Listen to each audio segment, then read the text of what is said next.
Delighted to be able to introduce our speaker today, Becky Elder.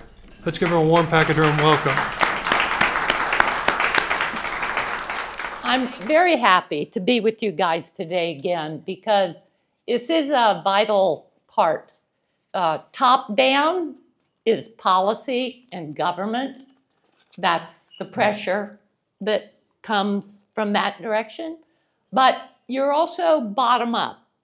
You're the smallest form. You're a group of people who are bottom up. You're bringing good things so that the other good things can meet in the middle and change things. So I commend your, I call it microbial. I commend the microbial work that you're doing. My assignment today reminds me of a bumper sticker. What was the name of the paddle? Oh, the Pandy Bat. The Pandy Bat. Now, honestly, does anybody remember a Pandy Bat? I'm glad they may have it by a different name. But it used to be, no matter what you think about it, it used to be acceptable to wrap a child on the hands. And it used to be acceptable to keep a paddle close by in case there was some kind of deliberate or persistent obstreperousness. Well, I've been obstreperous. And I didn't know what a pandy bat was, but I knew exactly what being corrected meant. And correction is a very important part of what I want to talk about today. The things that get us where we are, they're just multitudinous.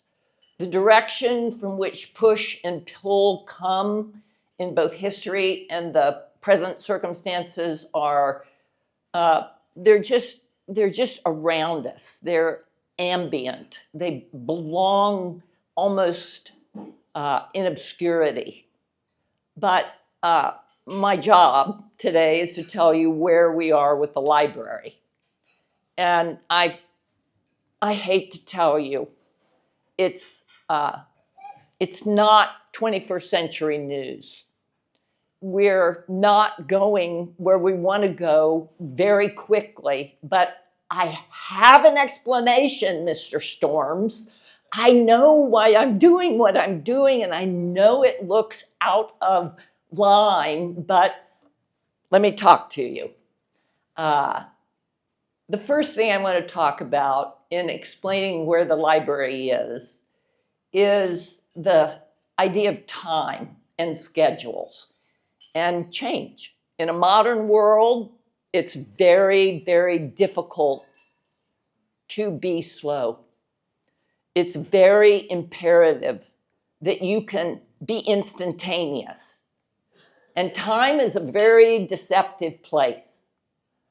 My metaphor when I was thinking about this whole opportunity was children, because that's what it's about. And in raising children, we all know that they come, and while we're going through childhood with them, it's almost impossible to survive. In our case, there were 8. And if it hadn't been for Philip, whose name means lover of horses, who took them out to the barn and left them there, locked the back door, I wouldn't have made it. But time has passed so quickly, and today I'm celebrating Sam Elder's 45th birthday. And in that way, time is very, very deceptive. It condenses and it expands. And the time it's taking to build the library seems like, by 21st century definitions, I'm way behind. But it's going to be right on time. It's going to be just in time. It's going to be just the thing that the moment needs. And even though it's not far enough along, given a year, I think it's been 2 years, Carl. I hate to say that. Time is a deceptive place.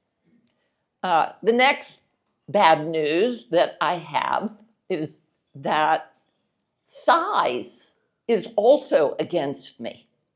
In the 21st century world, again, size is determined by bigger is better. And I have a very funny story that some of you will remember, a man named Earl Butz. He was the Department of Agriculture for Nixon, and who was before Nixon? It was Nixon and then whoever followed him. Ford, Gerald Ford. And he came at a point when agriculture, Franklin Roosevelt had done the New Deal, right?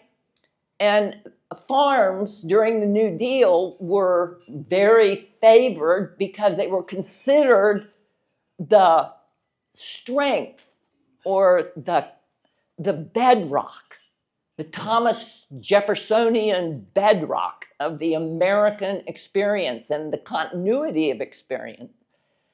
And with the industrialization that was the antidote brought, I'm sorry, by Republicans, Earl Butz was hired to say, get big or get out.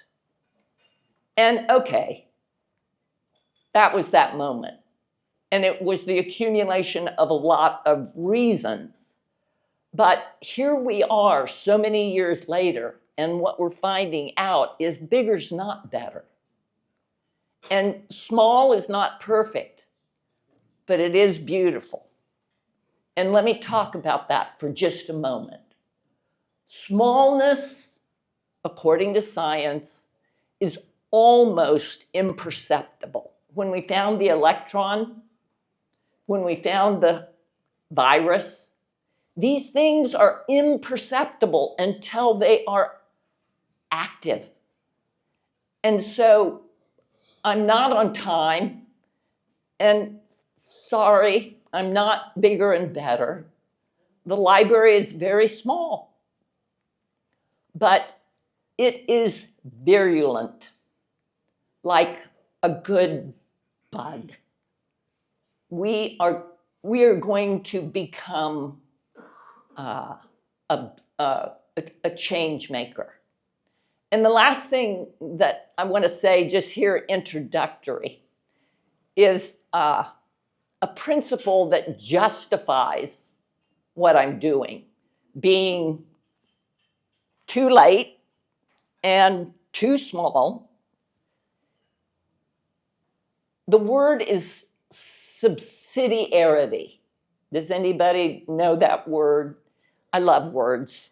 That's why I'm, just kind of leave the world and go look at books and be fascinated by words. But subsidiary is a principle that was both present in the founding of the United States. It actually was present in a lot of the making of Europe by people like Charlemagne and Alfred the Great. Subsidiarity means the smallest unit is the most powerful unit. In Catholic doctrine, family is the smallest unit, not the individual. Family, comprised of individuals, but subsidiarity is my justification.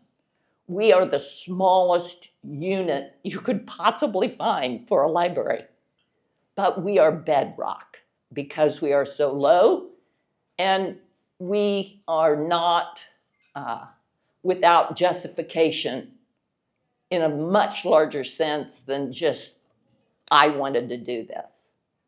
We are there because it's a good foundation. The idea of foundations is probably integral to what I have report as well. One of the hard parts about educating people, no matter what age they are, is the material that you expose them to.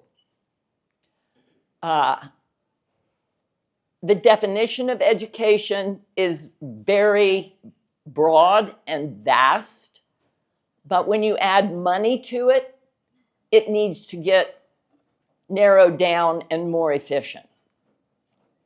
And a good education is what I'm after, what I've been part of for a long time. And that word is what we pay for, both publicly and privately.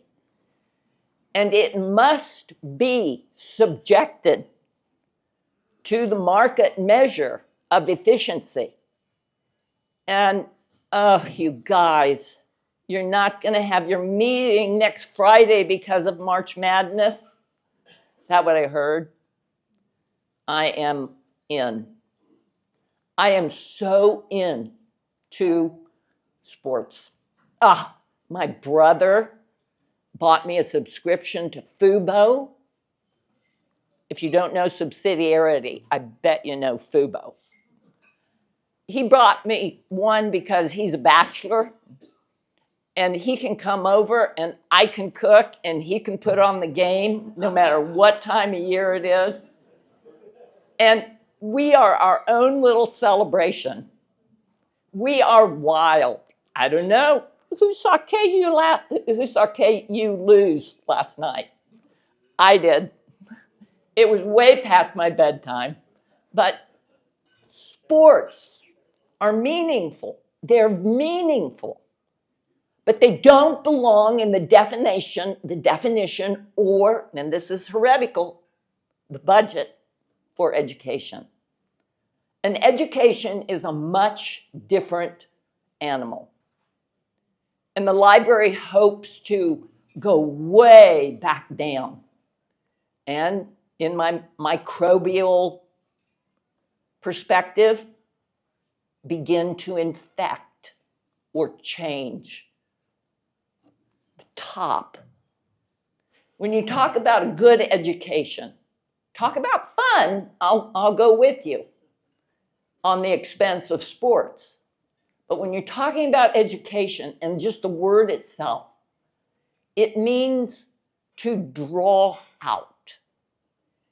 And what it's drawing out, whether it's like enumerating or personally being led, it means just a few things. It means character, it means gratitude, and it means looking forward. And all those things have to be given to the student. That's an education. Limiting ourselves to a better definition of education is going to make the whole scheme start to change. And that's what I think it's about.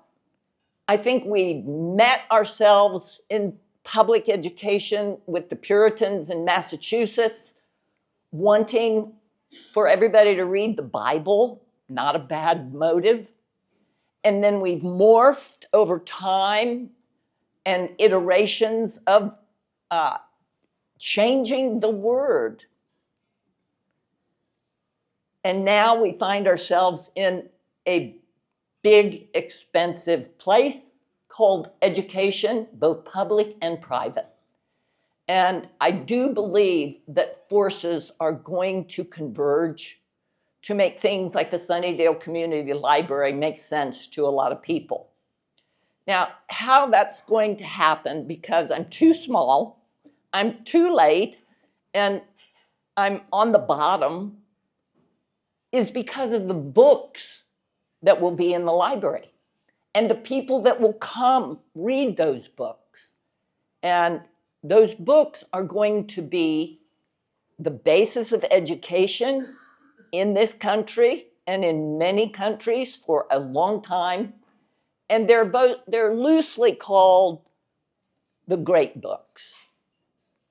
And if you've ever been around me or people like me, you've heard the term liberal arts. Liberal arts are the way you tell that story. When Rome fell, about 500 AD, the world was in absolute chaos. That sounds familiar to me. Sounds very contemporary. And in order to recover from that chaos, because what happened was lots of little tribes just took their own authority back because they had to survive. And as they did that, they created a lot of conflict. And out of that conflict, took 600 years before the church, another great foundational institution in the scheme of human history, took 600 years, they were slow too, I like that, to decide what will we do to reassemble civilization. Rome fell. And their conclusion was we better do it as closely to the way God does things as possible, because that's the measure that the church is supposed to use. And so they talked and they talked and they talked. They had a great conversation, which is another part of a good education. And they came up with 3 things that every person does in order to know the world that they live in and how to matriculate in that world. You have sensory input. The 5 senses, the imagination, beauty, all need to be perceived. And so they said, that's pretty assumptional. That's pretty universal. Let's call that grammar. Now you think of grammar as punctuation, and that's what organizes words, so it's okay. But grammar, for me, in explaining the world, has become, how does it come to us? It comes to us through the 5 senses. And so the scholastic monk that kind of caught on to that idea said, okay, there's the first one, grammar. And then they said, what happens after grammar? And it took time for them to understand or perceive, to say, it takes consideration. Once this comes to us, we have faculty, great educational word, no mistake that a faculty is that part of any education that just brings in the curriculum and begins to consider what it means. So consideration of the input that you've been given. That was the second thing they agreed on, and that they called logic. And logic to you is too closely related to reason in your definition that if it's logical, it's reasonable. Oh no. For them, logical meant the maelstrom of one more question. And so they were willing to put themselves out there for the sake of regrouping civilization to say, I don't know. Here's a question. I don't know. That's brave. In the 21st century, that's lunatic. You better know. So the last thing they put after grammar, which is the gathering of information, logic, which is the consideration, they said, okay, now I've seen it, I'm thinking about it, I've got millions of questions. What are we going to do next? And they looked at one another, whoever they were, wherever they were, and they said, let's talk about it. And that became rhetoric, grammar, logic, and rhetoric. Bring the information in, consider the information with the faculty you have, and then let's talk about it. Now, isn't that what we're all saying right now as we try to regroup a civilized approach? Polarization has come with a kind of education that was primarily scientific or competitive. I wish you could have seen KU lose last night. It was glorious. No, not because they lost, but because they fought so hard. But I love those things. Don't get me wrong. They just don't belong in an education. They belong in the YMCA, which I'm proud to be part of. They belong on every sports field in every small town in the whole world, which I long for. But they don't belong in your definition of education. All education is 3 steps. Bring it in, think it through, and then let's talk about it. So, my justification for, let me tell you this first. As a child, and most of you have heard this if you've been around me at all, but it's worth repeating. When my parents came home from the war, they were warriors, and they were in the habit of correction. So the first thing they did in the realm of education was took us out of Fabrique School. Anybody remember Fabrique School? It was over there by Magdalen. It was over there, on the east side. But it was Fabrique School to me, little tiny building. And I was there until 2nd grade. And then my mother said, we're not going back because your older brother, who's in 4th grade, can't read the front page of the newspaper.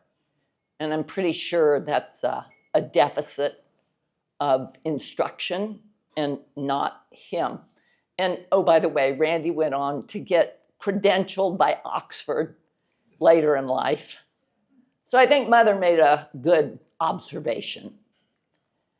And from that, we went to a very fringe little person who had a school behind what was then Coleman Junior High School. And it was that, Woodlawn was the end of Wichita. And to the east, there were fields. And this woman, Helen Rankin, had started a school for disadvantaged children who learned differently. And Mom and Dad took us over there. And that woman made me do long division in 3rd grade.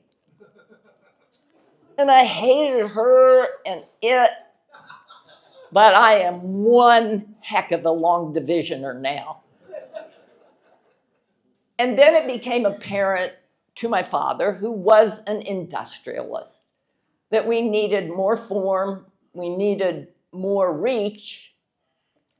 And so, along with about 5 other families, they started what became Wichita Collegiate School. And then, it's a little bit like KU sports. Collegiate is a magnificent place, but it costs too much. You can do everything there, but that's not education.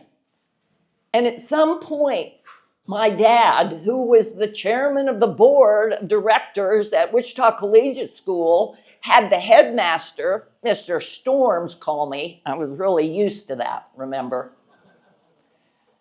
And he said, Becky, we've got a chair in kindergarten for your little Bob. who is the one who came here and spoke not too many years ago.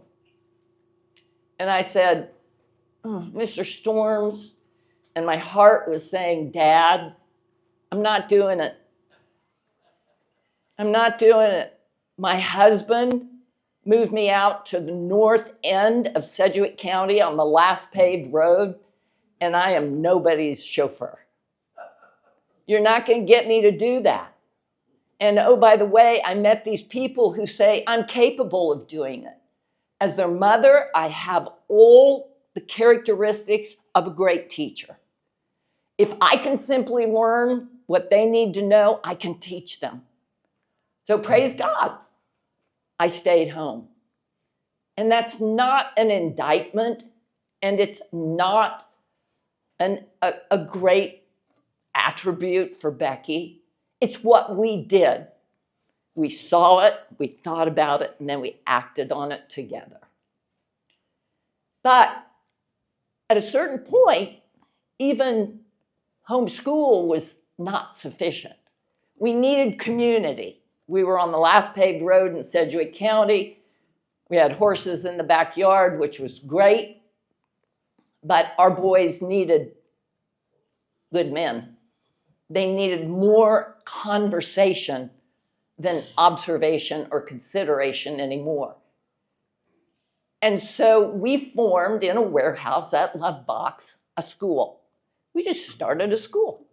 Why can't you do that? Just start a school. And there were a lot of impediments. The biggest one was zoning, which is another whole topic of conversation about education and change in general. The impediments of legal restrictions. But we started a school at Love Box Company, and we called it Northfield. And that was good. But you see, there's a pattern.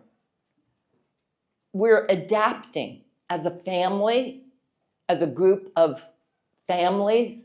We were capable because we were microbial, because we were small and versatile. We could adapt to what was happening. And so the school was born in a 30,000 square foot Fleming food warehouse that was totally empty.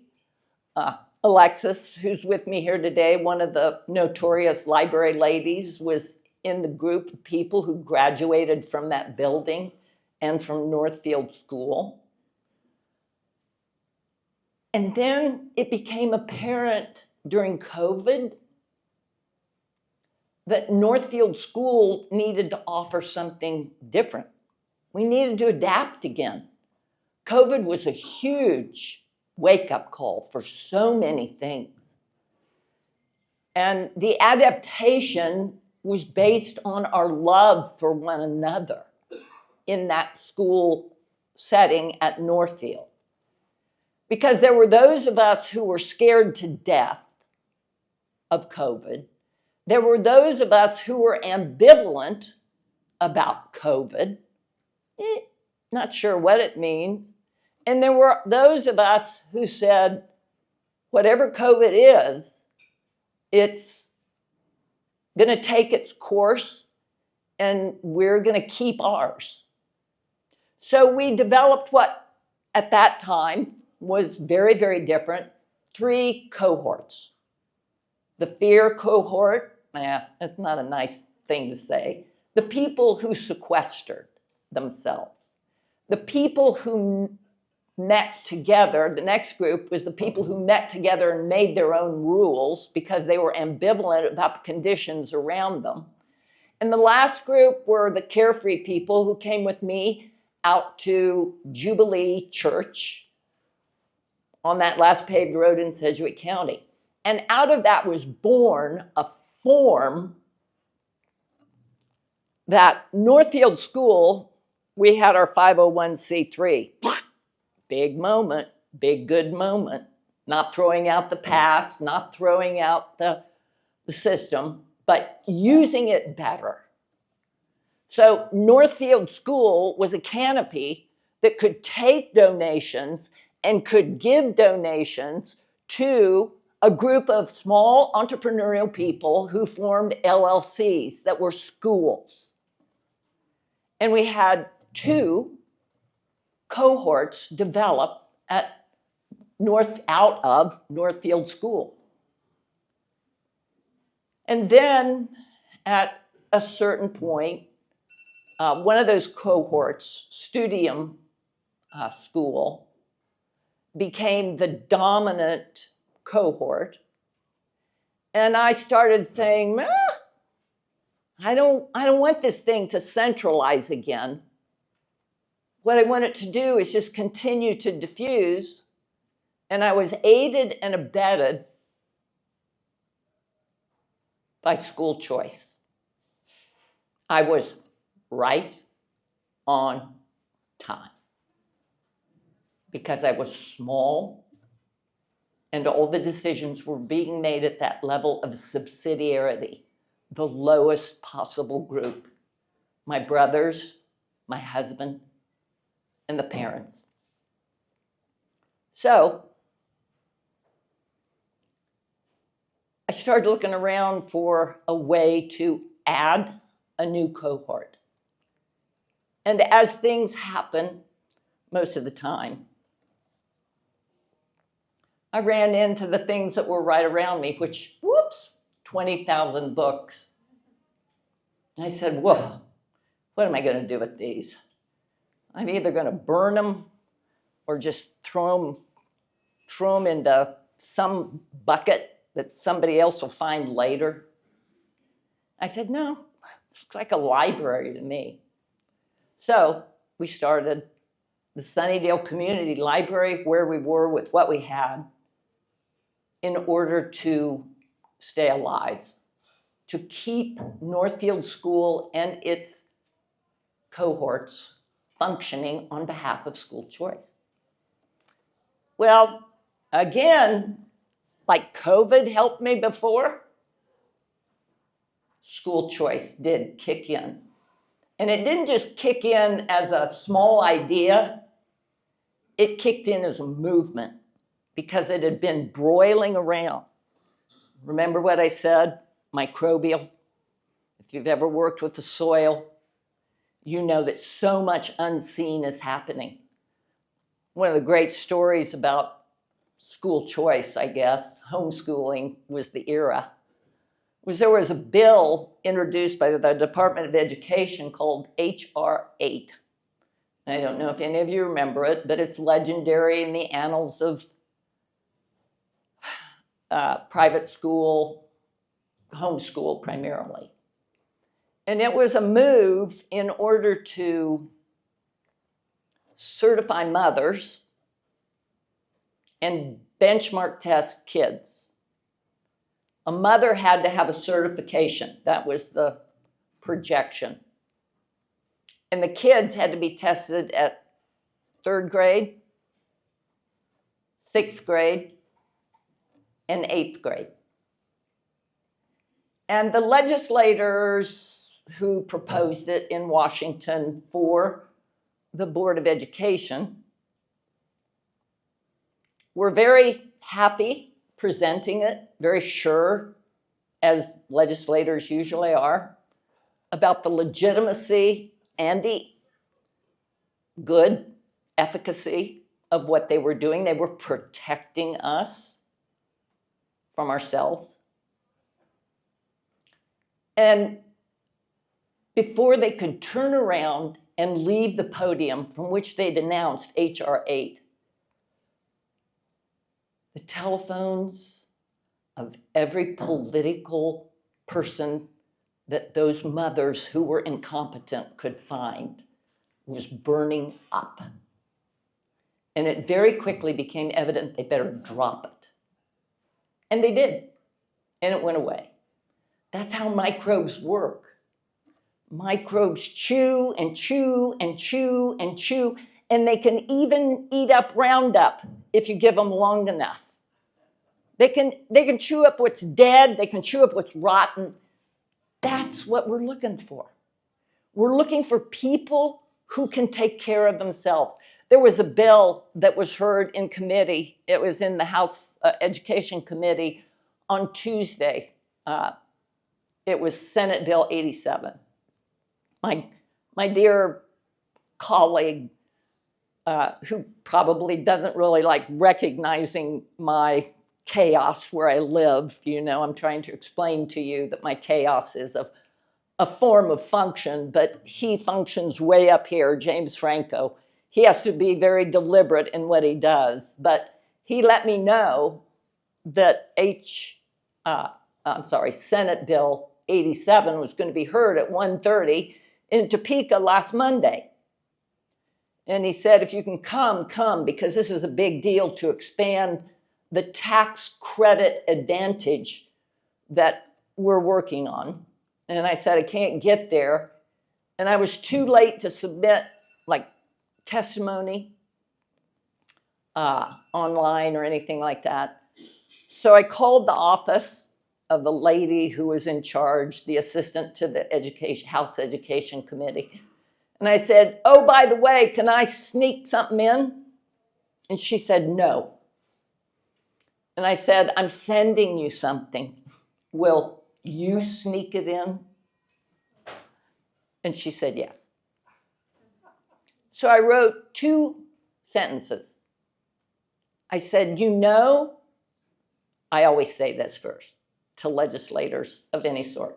I'm here to help you. I said, I just want you to know we're here and we want to take care of ourselves. And you're in a big mess. Give us the money. I don't know where it went, but that's what you do when you're fighting for your life. You use every avenue there is. And that's what a liberal arts education teaches us. That's what character is. That's what people know to do. It doesn't have to be taught. It has to be observed. Now, what has to be taught is the past, history, philosophy, theology, even sociology. Those things have to be taught. They are disciplines. They are ologies. So in building the library with those 25,000 books that were just in my way, I decided to merge the idea of the great books, the books that have been so overwhelmingly meaningful in Western civilization, and the individual capacity to get your own education. Take your education. How many kids are in a 12 or 16-year sentence called school when it was really supposed to be a place that for a short time they could go rest? And we've so obliterated that by doing what we always do, which is siloing. Get big or get out. No, we aren't going to do that. What we're going to do at at the Sunnydale Community Library is we have been working, the library ladies who are just fabulous. Most of them couldn't come. Alexis is the only one. They are cataloging all those books. We are putting them together as sections that will be Dewey Decimalized, but they will also be part of an accessible program if you're a person who wants to come take your own education. And it won't cost much, I promise.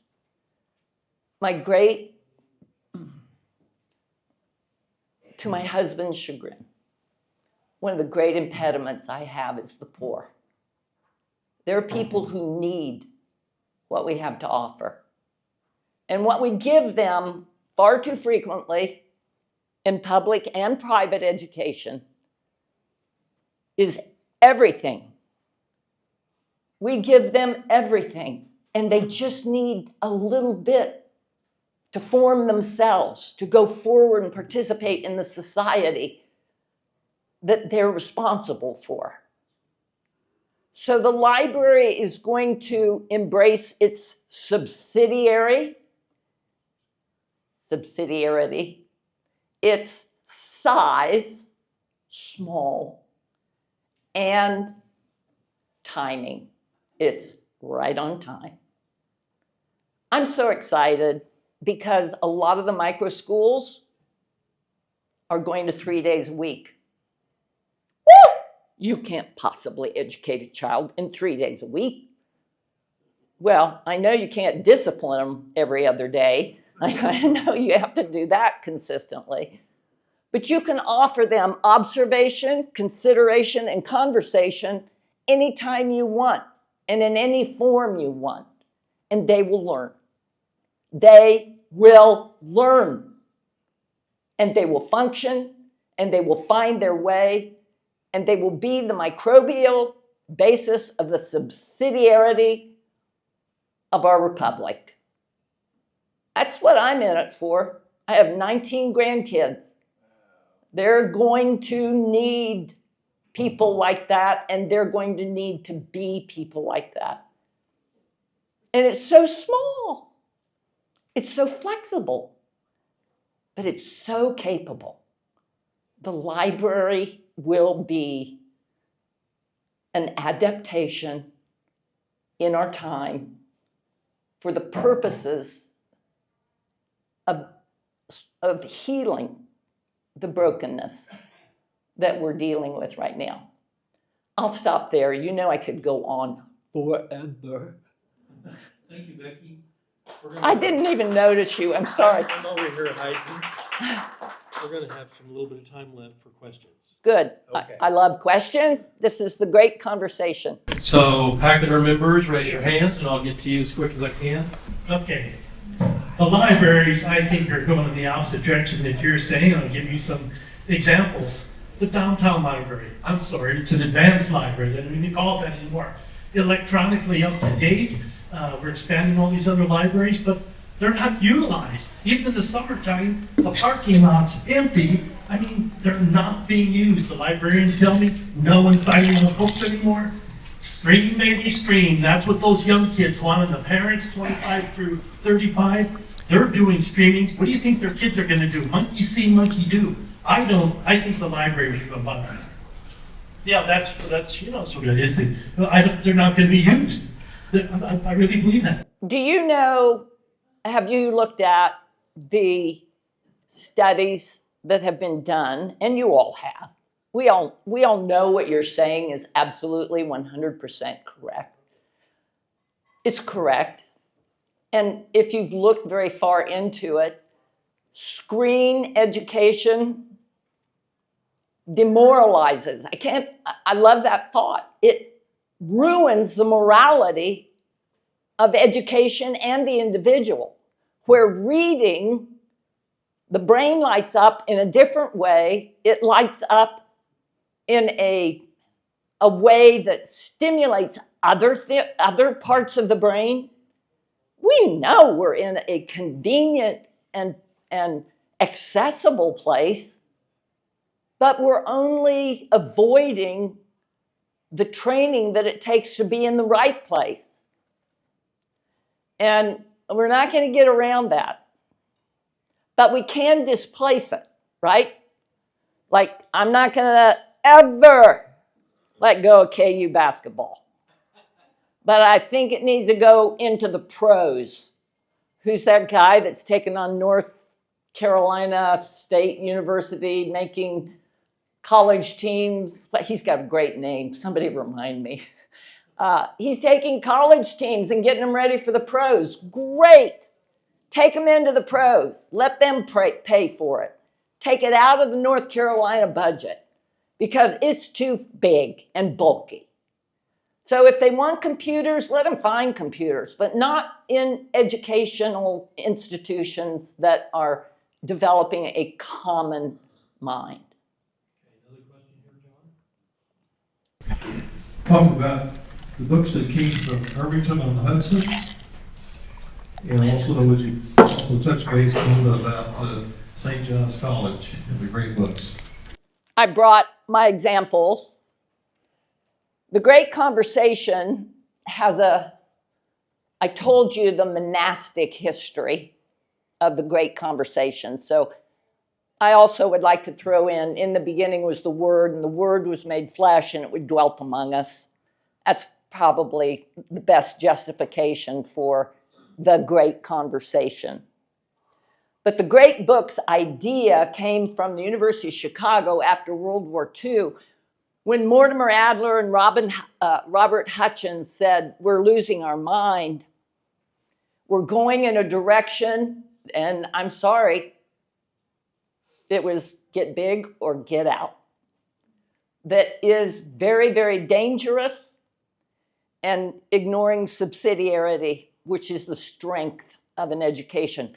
Let's give them back books. And let me show you something else that I hung on to in those 25,000 books. And this is what John is referring to. This is the reading list, a lifetime reading plan by Clifford Fadiman from the University of Chicago, who worked on the Great Books Project. He says it's a lifetime reading plan. This is by a man named Harry Hazlitt. Is that like saying, hi, Grandpa? Yes, to me it is, because that's what my parents raised me on. Harry Hazlitt put this out in 1949, just at the same time the Great Books was coming out. The Great Books reading program was coming out at the University of Chicago. And he says, let's read these books. So he made an anthology that a free man should know. A free man. Not a credentialed, diplomaed man. Not a businessman, but a free man. And just at the opening, David Hume says, it's seldom that liberty of any kind is lost all at once. And I would add to Mr. Hume's thought that neither is it regained all at once. It's regained by people who see it, think about it, talk about it, and here's the key. They go do it. They make an incarnation of that word that was made flesh and dwelt among it, an iteration, an adaptation. That was too much. One last question, Doctor? Hi, my name is Cody. I'm a college student at Wichita State. So your argument is, I'm just trying to understand it. Like, you say that like we shouldn't fund, they shouldn't have a budget for sports. So here's like what like my take is. So I went to Baylor High School up in Shawnee, Kansas, and we have a football team. But so our football team brings in 45. It was around 45 grand a week is what we looked at the numbers. About 45 grand every Friday in the fall. So where does that money go? Because if we're not giving that back to the football team, back to the other sports, is your argument that we're just giving it back to the school? I'm not really understanding, like you're saying, take away the budget for the sports, but every college you look at, like Wichita State's a great example for not having a football team. So look at K-State, look at KU, who have a football team. Even if they're not good, Wichita State has that many less students, that less amount of money compared to those schools that have that football team that are bringing in that money. That's a great scheme. And then my other part is, so you want to get rid, you don't want to have the budget for these athletes. So then where do the pro athletes come from? Because like Texas University has a hockey team. It's a D2 hockey team, even though it's a D1 college. So those students have to pay for it. So are you saying that all students have to pay to play in college? Is like that your argument? First of all, come sit with my brother and I and watch Fubo because we love sports. I missed the Olympic team by a quarter of a second. I love sports. But don't put them on the public budget. And don't put them in the private budget and say that they're essential to compete with the public budget, because what both of them are going to do is get too expensive for anybody. And we have got to go back down. Where I live, in Sunnydale, there used to be church leagues. Now, that's not FUBO quality athletic events, but it's good sports, and it teaches you sportsmanship, and it teaches you as an individual to care about what's around you immediately. My gripe is simply, it's not education. Don't have a board of education that's going to add 100 things to the work of grammar, logic, rhetoric, the person's capacity to understand. We are in an absolute unmitigated budget crisis. Did you see it? Did you go through the last 4 years of increasing it with I'm getting way out of line. Thank you.